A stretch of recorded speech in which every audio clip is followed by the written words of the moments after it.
Hey folks, this is Justin from the Leonidas Knives and Gear channel.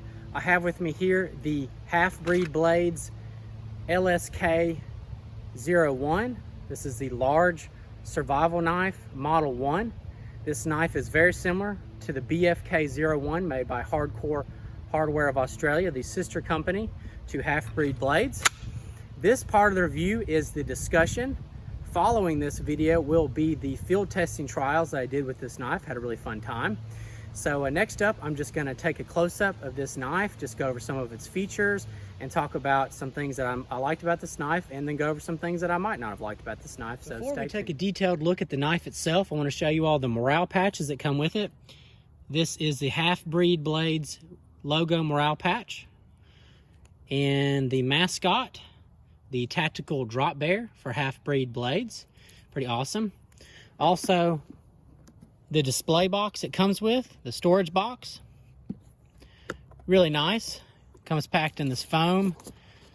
The knife and the sheath goes underneath, and have an extra tech lock in there for other attachment purposes. So really nice setup. That's one thing where Hardcore Hardware of Australia and Halfbreed Blades separate themselves from other knife companies, is that they have really nice packaging with all their knives, whereas a lot of companies just give you like a plastic bag or something like that.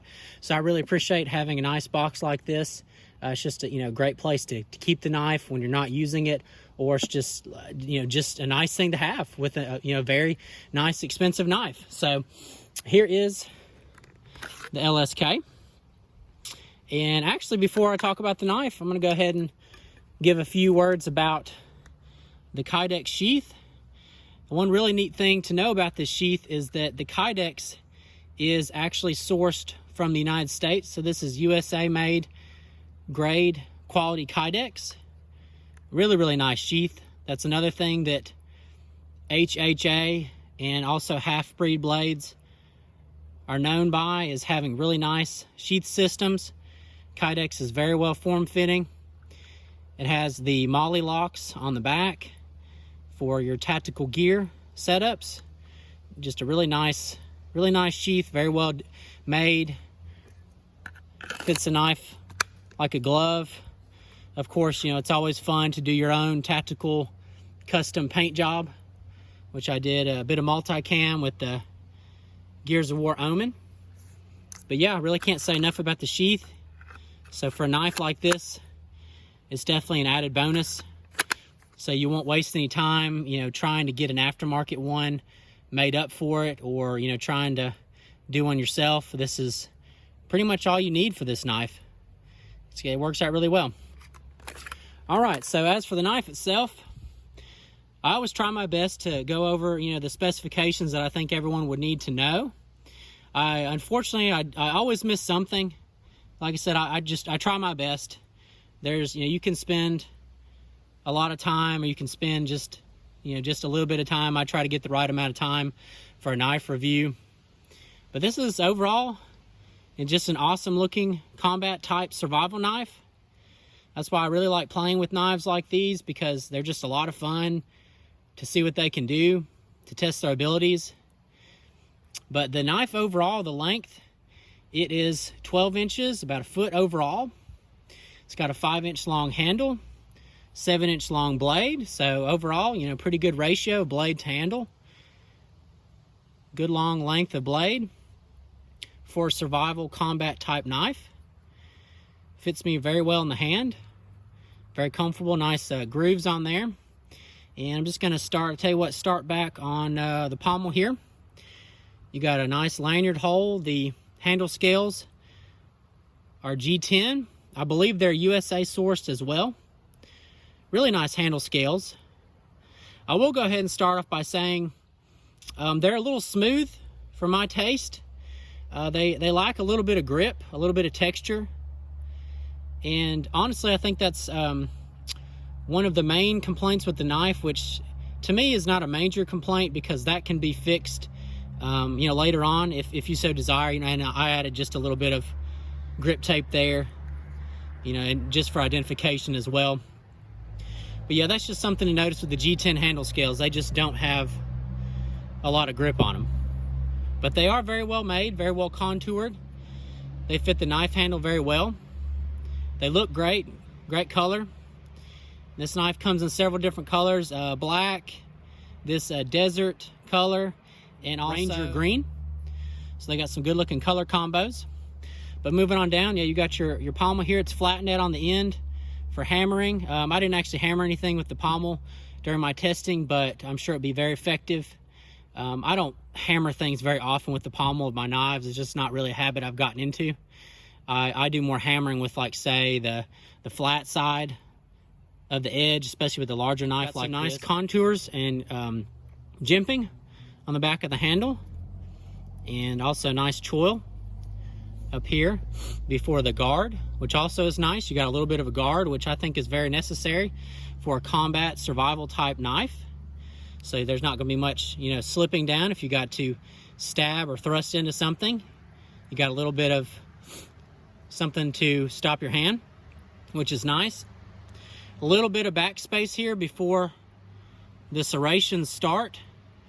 And man, those are some really angry serrations. Absolutely wicked sharp out of the box. Now I will say, I did some pretty angry, serious testing with this knife. I did take a chip out of the steel. I'll go ahead and mention the steel. It is a D2. It is Austrian made, I hope I pronounce this right, a Bowler steel. So really, really tough stuff. Holds an edge just fantastically. So really sharp out of the box. Stayed sharp throughout my testing. And the sawback is still pretty angry. But I did take a chip out of there. And you'll see in the testing video coming up later on that it was very aggressive testing. So that's, you know, that isn't the end all do all in my book. Overall, the knife integrity is rock solid. And this is the spear point or spear point drop point tip. And the HHA series of the BFK-01 has a Tonto. I actually have to say, I kind of like the Tonto point. Overall, I think it pierces better and actually works really well batoning. But I didn't have any problems with the tip of the point on this knife.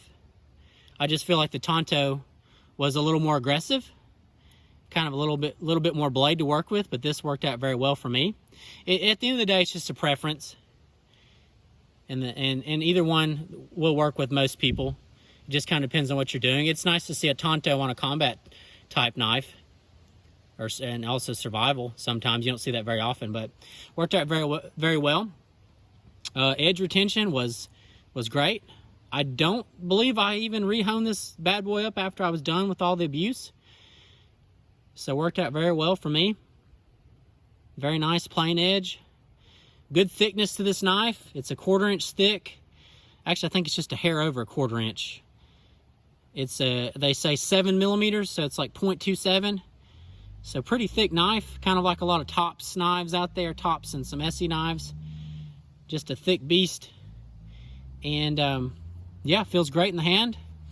So I'll just talk more about, you know, some like what I like and what I didn't like. Like I said, the handle was a bit smooth. Some folks would like to maybe see a little more tread on there. I personally, I think that'd be great too, to get a little bit more tread. I don't think the knife excelled as much at chopping as I was hoping it would. And I think that's because there's a lot of weight in the handle, especially that pommel. There's just a lot of thick steel back here. Even though you have a 7-inch long blade, it is it's a hollow ground, actually. So it's not as heavy as you would think. And that's just my opinion. I just didn't get out the amount of chopping that I wanted to with this knife. Now, it did everything else really well. It batoned very well. It worked out really good. It's a good, you know, aggressive, long blade. So it went through the wood rather easily. But yeah, that's just something that I kind of dealt with. I just don't think it put out the chopping like I thought it would. But being a survival knife, having a more well-rounded knife is also a good thing. And it pretty much handled everything I threw at it good, if not great. But it was just a little lacking on the handle smoothness, or the handle being more smooth. and also I just didn't get the chopping power. Also, sometimes with just a long, straight, plain edge, sometimes you get better chopping power if you get maybe a little bit of a recurve or something, like your kukri type knives. You get a lot of good chopping power out of those. But that's something just to consider. But overall, just a really nice knife. It is more of an expensive knife, but I feel like with what you get, it is very well built. In fact, I will use the words overbuilt between the knife and the sheath. And I had a really good time working with this knife. I think I went at it pretty hard with the testing, and it survived everything I threw at it. So folks, if you enjoyed the video, please give it a thumbs up. If you could, drop me a comment down below. I'd love to read it and respond to it. And also, if you haven't subscribed to my channel, please do that as well so you'll be notified of future activity. Thank you so much for your time.